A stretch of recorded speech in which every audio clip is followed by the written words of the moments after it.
2. Arrival of Adam and Eve.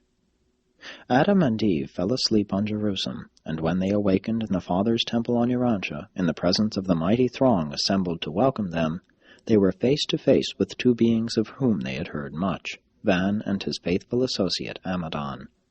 These two heroes of the Caligastia secession were the first to welcome them in their new garden home. The tongue of Eden was an Andonic dialect as spoken by Amadon. Van and Amadon had markedly improved this language by creating a new alphabet of 24 letters, and they hoped to see it become the tongue of Urantia as the Edenic culture would spread throughout the world.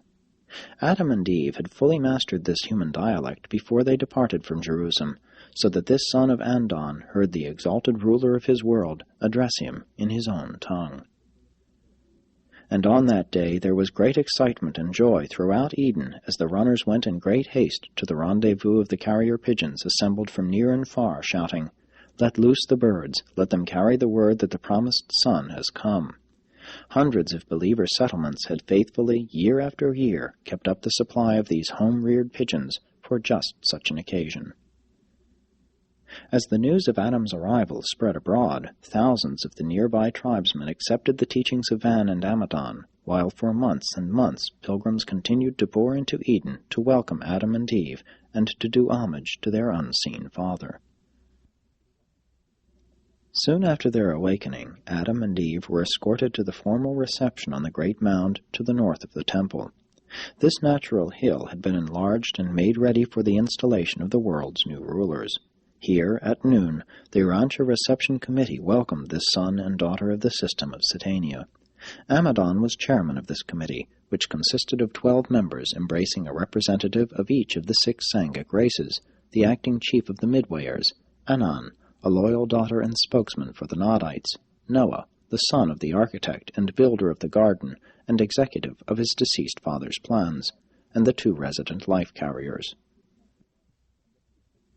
The next act was the delivery of the charge of planetary custody to Adam and Eve by the senior Melchizedek, chief of the Council of Receivership on Urantia. The material son and daughter took the oath of allegiance to the Most Highs of Norlatiadek and to Michael of Nebadon, and were proclaimed rulers of Urantia by Van, who thereby relinquished the titular authority which for over 150,000 years he had held by virtue of the action of the Melchizedek receivers. And Adam and Eve were invested with kingly robes on this occasion, the time of their formal induction into world rulership. Not all of the arts of Dalmatia had been lost to the world. Weaving was still practiced in the days of Eden. Then was heard the archangel's proclamation, and the broadcast voice of Gabriel decreed the second judgment roll call of Urantia, and the resurrection of the sleeping survivors of the second dispensation of grace and mercy on 606 of Satania. The dispensation of the prince has passed. The age of Adam, the third planetary epoch, opens amidst scenes of simple grandeur, and the new rulers of Urantia start their reign under seemingly favorable conditions, notwithstanding the worldwide confusion occasioned by lack of the cooperation of their predecessor in authority on the planet.